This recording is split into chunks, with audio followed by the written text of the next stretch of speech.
All right, House of Payne fans, let's talk about episode 4, the old people game. Let's go ahead and give this video a thumbs up. Let's try to get to 60 likes on it. Go ahead and hit subscribe and the bell notification icon. That way you don't miss out when I post new content. And finally, follow me on social media. Links are going to be in the description below. One of the more, if only, overall, the positivity towards House of Payne now has strictly been from Jasmine. Her return in episode 4 got the crowd going. You know, after reading posts online, people were just saying, yay, she's back. But that did not diminish the number of, okay, the show's dragged on. We're just in the same location the entire episode. And, you know, laugh track and this and that. I mean, I don't need to reiterate it, but I'll do it in every video just because, well, hey, the show's repeating everything, so why can't I? My thoughts on it, because when I feel like every live stream I've done lately has had House of Payne and assisted living in the title. And during the live stream yesterday, people were talking about it because they wanted my 2 cents on it. And once again, I apologize. I posted my episode review on this morning, which was Sunday, because I'm pretty sure I'll wait to post these videos I'm recording now tomorrow, which is Monday. People wanted my thoughts on it. And I kind of like in episode 3, it was good to see CJ again. It was good to see CJ and Janine still had their chemistry. It was also a very interesting moment and good. The episode title was By Your Side, and actually see CJ and Janine standing by Malik's side by getting Elisa pregnant, I thought was great because they recognized their own faults and the fact that if it wasn't for Curtis and Ella helping them, they wouldn't be where they are today. So they hope to be the same kind of, you know, I wouldn't just say parental figures, but the kind of like their coaches, if you will, through this transition. And I think that's pretty great.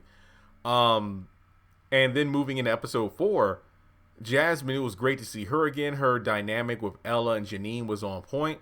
My main issue was the fact that, well, it's the same thing. It's almost like each episode is chopped into 2 pieces. Like episode 3, the first half, like it took about 10 minutes for Malik has finally told his parents that he got this girl pregnant. And then the second half was CJ and Janine's reaction to it. We go over to episode 4. The first half of the episode was Jasmine finding out about Malik having the baby. And then the second half was, Jasmine, what aren't you telling us? Or what do you know about sex? What's going on with you in college?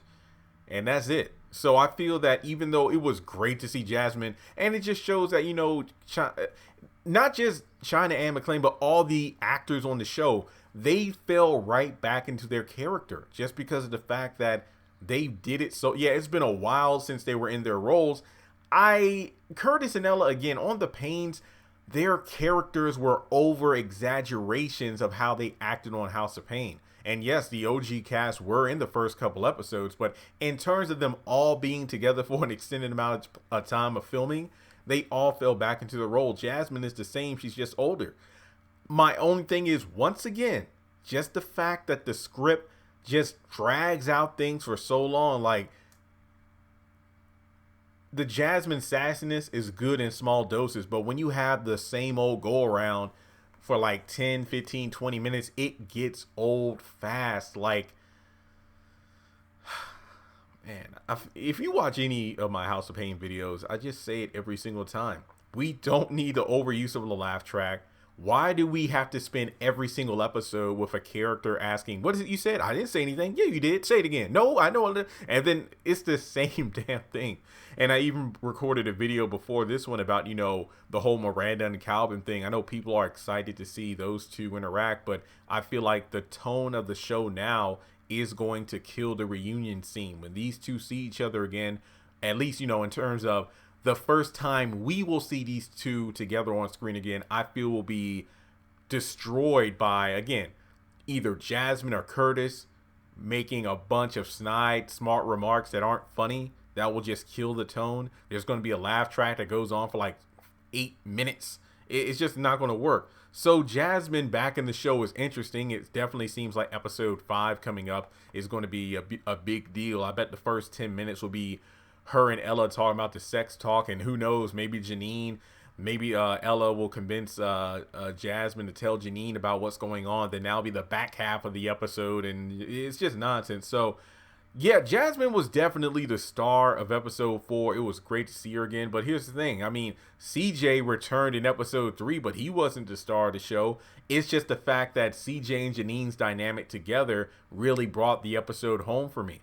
In episode 4, it was great to see Jasmine interact with Janine and then also with Ella. But I feel like the dialogue and the plot was just so bad. I mean, again, it was great to see the little back and forth between her and Ella. Like, Janine being thought to be pregnant, Jasmine thinking that Janine was pregnant, and then Jasmine and Ella having different ideas about who was having a baby.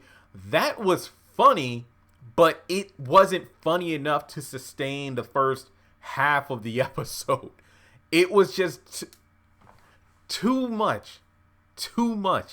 But it was funny for a little while, but then I feel like everybody watching House of Payne, not even counting Sister Living, I feel like everybody watching House of Payne, we have the same thought.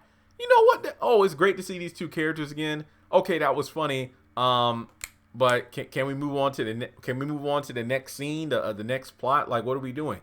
It's because of the fact that in the original show, we move from place to place. Like, we move from the firehouse to CJ and Janine's house, and maybe over to Calvin and Miranda's, sometimes to the barbershop, then over to CJ and Curtis and Ella. It felt like we were going somewhere. Even if the episode was chock full of jokes, we got to see different characters bounce off each other instead of the same characters standing in one spot reciting lines back and forth for like half an episode. So yeah, Jasmine, again, it was great to see her again. She was definitely a standout of episode 4. But I think instead of just having her stand out, we needed to step out of CJ and Janine's house, which we did at the very end of the episode where Jasmine went to speak with Ella one-on-one. But yeah, it's the same old song, And with a different meaning since you've been gone. Well, that's all I got. Let me know your thoughts in the comment section below. Again, it was great to see Jasmine. Like I said in my review, I think it was just funny, cute, and adorable. Like, to see Janine and Jasmine acting together in the first scene they had when she came through the door, or was it downstairs? Yeah, or was it downstairs because she noticed that Janine had cleaned Malik's room. Yeah, they talked about how it smelled in there. I'm like, well, if Malik is in college, I mean, do they just leave the door closed and let the funk go in there? I mean, I got a couple Glade the twist and turn Glade air fresheners in my own room, that way it keeps it smelling fresh, even though I rarely have company. It's one of those things. But cause I know that was a running gag in the original series. What Malik had stinky feet, bad. Oh yeah, that's right, because Jasmine and Malik shared the back bedroom at Curtis and Ella's house. So that was always a joke. Like when Janine's parents came, it was like, why does it smell like feet in here? Why does it smell like a locker room or whatever? But yeah, it's just one of those situations where, to see Jasmine and Janine in a scene, and Janine is looking at Jasmine instead of looking down, because remember, Jasmine used to be very small, but now she's tall. So I just like that scene between the two. But other than that, yeah, let me know your thoughts. And if you would like to donate to the channel, feel free to do so on PayPal, Cash App, or join Patreon for as little as $1 a month.